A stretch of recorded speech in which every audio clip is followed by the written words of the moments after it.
Hold your breath. Make a wish. Ladies and gentlemen.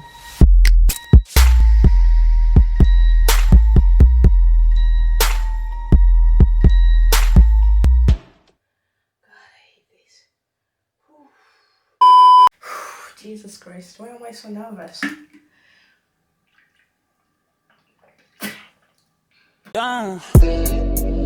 Hey there, welcome or welcome back to my channel. My name is Daphne, also known as Daphne with an I, and in today's video I'm going to be attempting to do the 2 weeks ab challenge from Chloe Ting. So I've seen this challenge going all around on YouTube. I even attempted to do it myself a few months ago, but it only lasted for a few days because I didn't have the time. But the irony is, right now, thanks to the ongoing situation, I have nothing but time because I'm in quarantine and I have practically nothing else to do.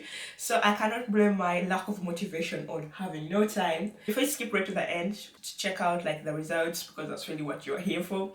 So I'm going like to save you the whole process. I'm going to share my results first and then share the whole process like I saw from a YouTube video before, and then show you what I did to achieve those results.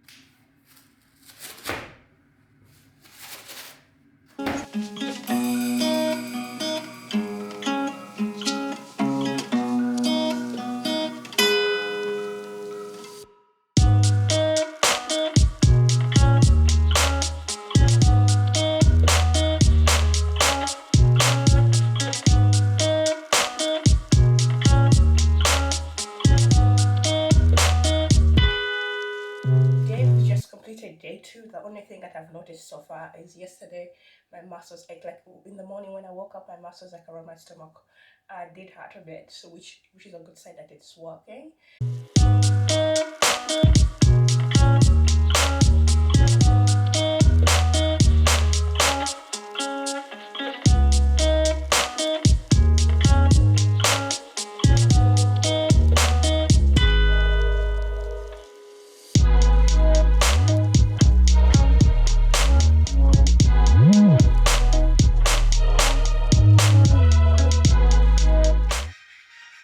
I hate this with a passion because I have no lower abs whatsoever. I have no strength in my lower abs.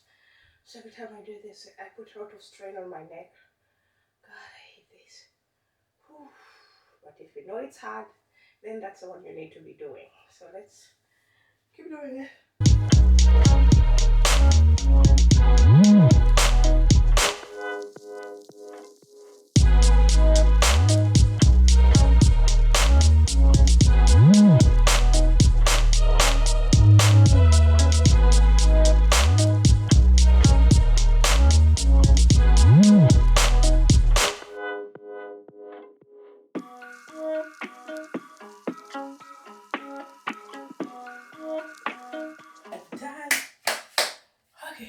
At the beginning of the workout, this area, like the smallest part of my waist, was 67 centimeters. So I'll link some of the screen what it was, and equivalent to inches, I think that's around 27-ish inches, I'm not entirely sure.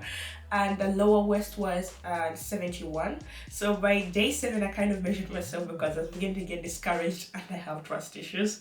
So I could see a bit of change like around my tummy area, but I didn't really I thought maybe my eyes were tricking me, maybe it was wishful thinking. So I took my measurements, and my waist was 63.5 centimeters. This smaller part of it was 63.5 centimeters, which is equivalent to 25 inches, and my lower waist was, I believe, 69 or 69-ish, 69 or 68 centimeters, which will be 27-ish inches.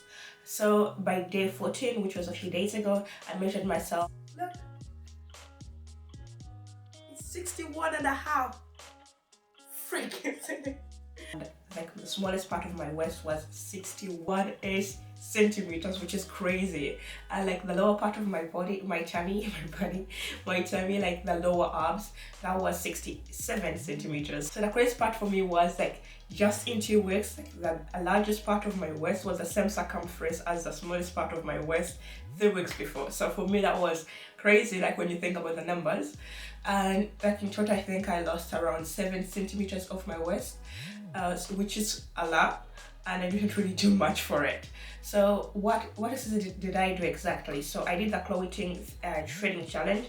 The first 3 days I did like the she has a 2 weeks ab video, and I did that, and then I did the 11 ab one. I did half of that too, so it was equivalent to just one video really workout, because I couldn't really get through the whole workout. Next day I did like the same thing. Then I discovered around day 4, I discovered that she has like a whole, I don't know why it took me so long to figure out, because she really says at the beginning of every video, but it took me like until like day 5 or 4 to realize that she had like a whole 2 weeks program up on our website.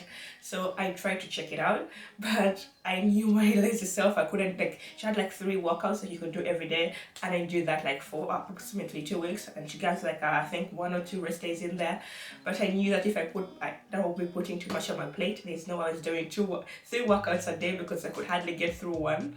So on day 4 I tried to do like the 3 workouts. I did like the 11 ab definition one, and the 2 weeks ab one, and I think the core and arm toning one. I did like those 3, but then I decided that there's no way I was doing all 3. So I went back to doing like the ab, the 11 ab definition and the ab workout on and off, like every day doing one of each. Then around day 7 I tried to keep it like simple for myself, because I felt like the 11 ab definition one was way too simple for me. I felt like it focused more on your upper like abs, and in that area those were rather was just okay. I'm not like really good or strong in that area, but I felt like I was okay, because every time I did that workout I wasn't really, didn't feel anything really. So I decided to start on the 2 weeks ab one, because that was the one that I could hardly do. So from day 7 I did like the two weeks ab video she did like every day. So that's all for the workout that I already did.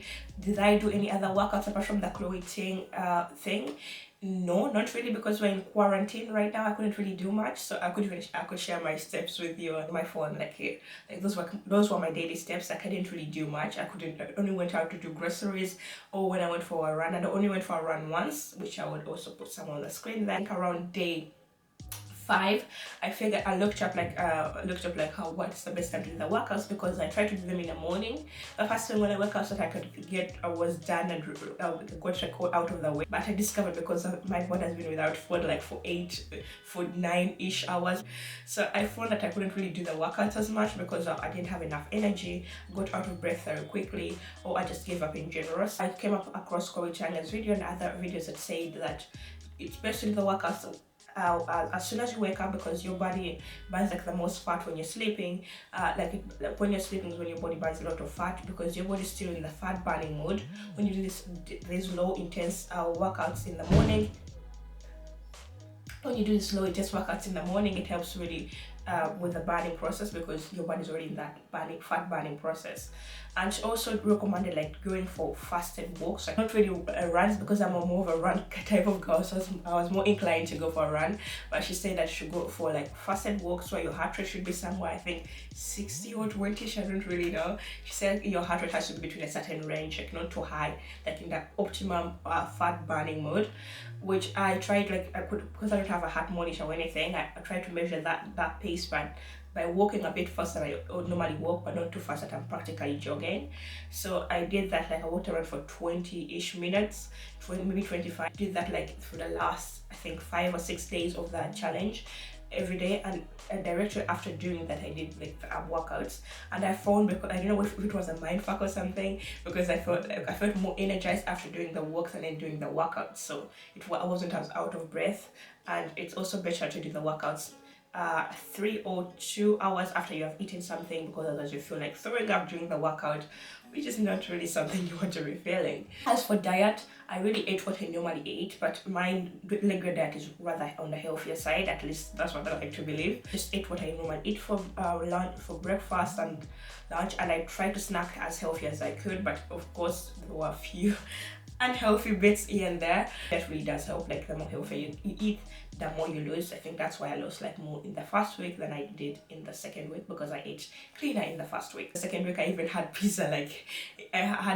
for dinner, like a lot of other snacks along that. And my normal diet, I don't really eat any red meat or any other type of meat apart from chicken. I normally mostly drink water or just juice, but mostly water. And I heard like that really helps with weight loss, because your mind cannot distinguish you really being hungry and really being thirsty. So when you feel hungry, it's like best to take like a glass or two of water. And if you still feel hungry 5 minutes or 15 minutes later, then get a snack. But most of the time I found it really did the trick if I drank like water. Another thing that really does help with losing like fat in general, and more specifically like ab fat, is like sleeping enough, because like I mentioned before, you lose like most of your body burns most fat when you're sleeping. So the longer you sleep, the more fat you burn. So it's recommended to sleep somewhere between 8 and 9 hours. I usually sleep between 7.5 to 8 hours, but because I'm in quarantine right now, I sleep 8.5 or something. So if you've made it this far, don't forget to give it a big thumbs up if you like it, and subscribe down below for more videos like this. So maybe in the future I'll try to do more of this challenge, but then focus more on my lower abs or any other part of my body. Just let me know what challenge you would like me to try out next, because I'm all for testing limits and whatnot. If you try that challenge yourself, don't forget to comment down below with your progress or any other tips that you have for other people. And I'll see you in my next one. Bye. I'm really measuring this again for the third time. It still says 61.5.